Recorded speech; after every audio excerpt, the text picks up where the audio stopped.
রান্নাঘরে আমি তোমাদের সঙ্গে একটা রান্না শেয়ার করছি, মানে যে ডিম দিয়ে, আলু দিয়ে, বেগুন দিয়ে, টমেটো দিয়ে ঝোল আর এই বাতুয়া শাকের ভাজা। তো এই যে এখন আমি ডিম আর আলুটা সিদ্ধ করে নেব। কড়াই বসালাম, দিয়ে যে আমি জল দিচ্ছি। তো ডিমগুলো আগে দিতে হবে। এই যে ডিমগুলো দিলাম, দিয়ে আলুগুলো দিয়ে দিলাম, দিয়ে একটু আমি ঢাকা দেবো। তো এই যে দেখতে পাচ্ছি বন্ধুরা, ডিম আর আলু সিদ্ধ হয়ে গেছে। এখন আমি এগুলো সব নামিয়ে দেবো, দিয়ে এখন ছাড়িয়ে নেব।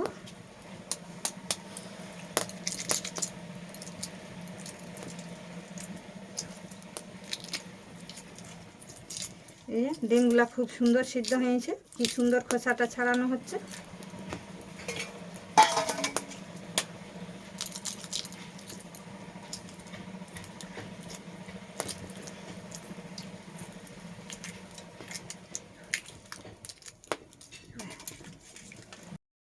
বন্ধুরা, ডিম আর আলু ছাড়ানো হয়ে গেছে সিদ্ধ করে। এখন আমি বেগুনটা কাটবো, কাটা বেগুন। বেগুনটা খুব সুন্দর, একটু এইরকম বড় বড় করে কাটতে হবে। এই যে এইভাবে এইভাবে বেগুনটা কেটে নেবে। ব্যাস, নুন হলুদ মাখাবো।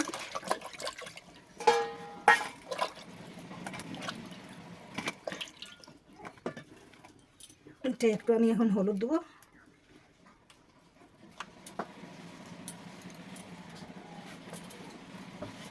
একটু নুন দেবো, ভালো করে একটু মেখে নেবো এইভাবে। এখন আমি উনুনে কড়াই বসাবো। কড়াই বসালাম, তেল দিয়ে দিলাম।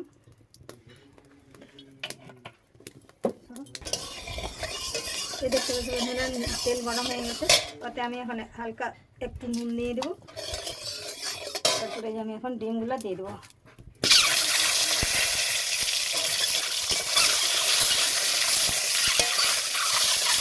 এই যে দেখতে পাচ্ছি বন্ধুরা, ডিমগুলো খুব সুন্দর লাল লাল করে ভেজে নিয়েছি। এখন আমি ডিমগুলো তুলে নিই। এই তেলটাতেই এখন আমি ভেজে নেবো আলুগুলো। তো একটু আমি ওটাই হলুদ দেবো, তেলটাতে একটু হলুদ দিয়ে দিলাম, দিয়ে আলুগুলো দিয়ে দিলাম, হালকা একটু নুন দিয়ে দিলাম, দিয়ে আমি আলুগুলো ভেজে নেবো লাল লাল করে।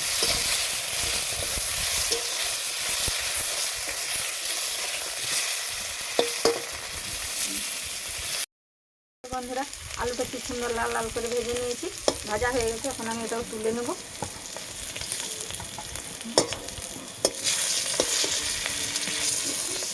দিয়ে ওই তেলটাতে এখন আমি বেগুনগুলো ভেজে নেব। একটু মনে হয় তেল কম হবে, তাই আমি আর একটু তেল দিয়ে দেবো।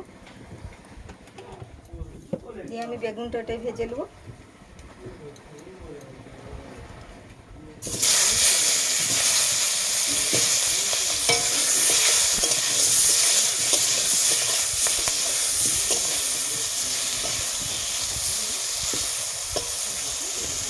বেগুনটা ভাজা হয়ে যাবে, তখনই আমি একটু ঢাকা দিয়ে দেবো। বেগুনগুলো আমি কি সুন্দর লাল লাল করে ভেজে নিয়েছি, ভাজা হয়ে গেছে। এখন আমি বেগুনগুলো তুলে নেব। দিয়ে আমি এখন ওই কড়াইতে তেল দেবো। এই যে মশলা কী কী নিয়েছি দেখিলাম। এই নিয়েছি এটা ফোড়নের জন্য পেঁয়াজ কুচি, একটা তেজপাতা, একটা গোটা গরম মশলা, একটা কাঁচা লঙ্কা, আর এই নিয়েছি কালো জিরা। মশলার মধ্যে আছে যে লঙ্কা বাটা, জিরা বাটা, রসুন বাটা, আদা বাটা। এটা দিয়ে এখন আমি রান্নাটা করব। তো এই দেখতে পাচ্ছি বন্ধুরা, তেল গরম হয়ে গেছে। আমি সামান্য একটু নুন দেবো, দিয়ে আর একটু ফোড়ন দেবো, তেজপাতা, কাঁচা লঙ্কা, গোটা গরম মশলা আর একটু কালো জিরা। এটা একটু লাল লাল হয়ে গেলে দিয়ে এখানে আমি দিয়ে দেবো পেঁয়াজটা।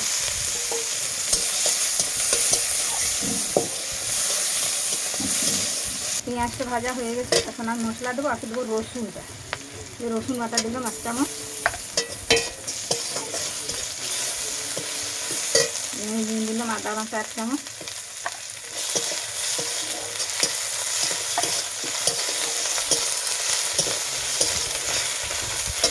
আমি এখন দিয়ে দিচ্ছি শুকনো লঙ্কা বাটা দিয়ে দিলাম 1 চামচ,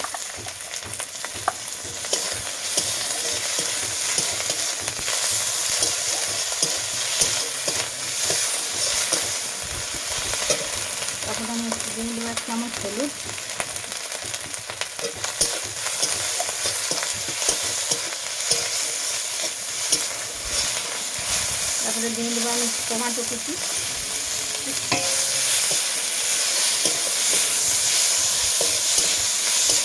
টমেটোটা দিলাম, তাই আমি একটু নুন দেবো যাতে টমেটোটা সিদ্ধ হয়।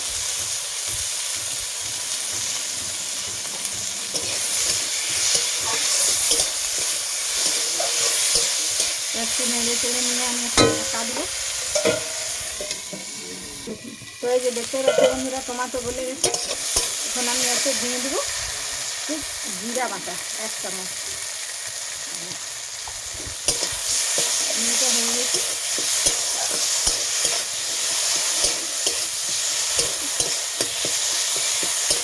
এখন আমি দিয়ে দেবো সেই ভেজে রাখা আলুগুলো।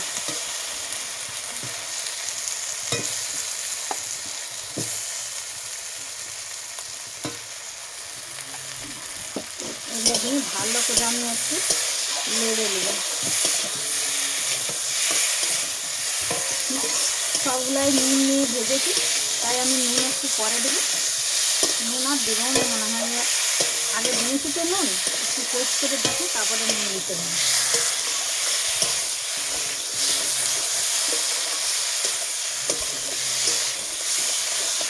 যে মশলা বেটে রেখে জলটা যেটা ছিল সেটা এখন আমি দিয়ে দেবো।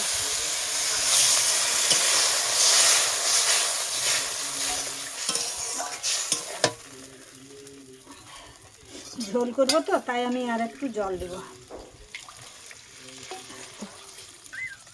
ব্যাস হয়ে গেলেই হয়ে যাবে।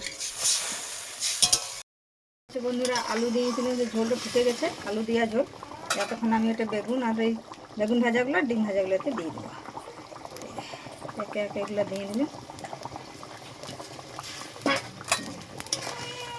এতে দিয়ে দেবো আমি এখন একটু ধনে পাতা কুচি।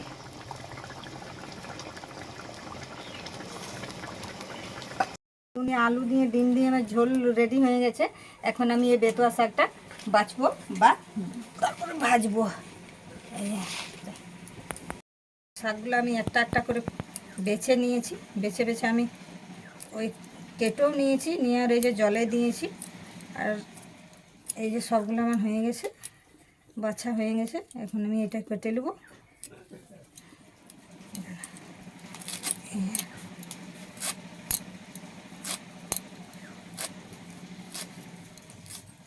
এইভাবে একটু চকুটে ধুয়ে নেবো।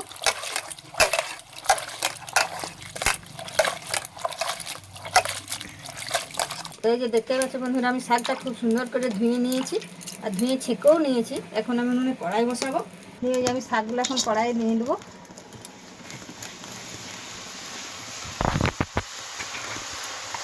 দিয়ে আমি নুন দিয়ে দেবো। নুন একটু কমেই দিতে হবে, কারণ শাক তো কমে যায়। দিয়ে আমি একটু নেড়ে নেবো।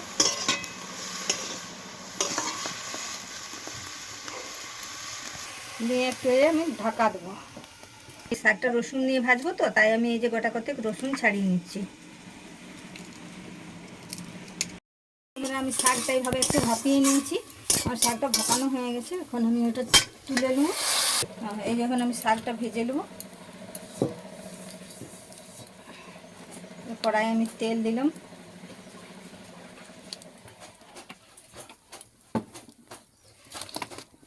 দেখতে পাচ্ছি বন্ধুরা, তেল গরম হয়ে গেছে। এই তেলটাতে আমি এখন ফোড়ন দেবো। একটু রসুন আর শুকনো লঙ্কা একটু থেতো করে নিয়েছি। একটা শুকনো লঙ্কাকে 2-3 ফালি করে নিয়েছি।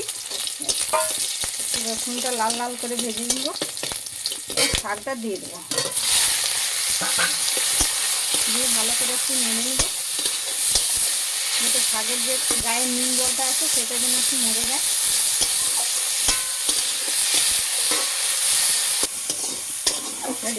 এই দেখতে পাচ্ছি বন্ধুরা, শাকটা ভাজা হয়ে গেছে। কি সুন্দর, গায়ে যে জল ছিল সেই জলটাও মরে গেছে। এখন আমি এটা নামিয়ে, তো এই যে বন্ধুরা শাক ভাজাও হয়ে গেছে। আর এই যে ডিম দিয়ে, আলু দিয়ে, টমেটো দিয়ে, বেগুন দিয়ে ঝোল হয়েছে। তো তোমাদের যদি এই রান্নাটা ভালো লেগে থাকে তাহলে আমার একটা লাইক, একটা সাবস্ক্রাইব করে দেবে।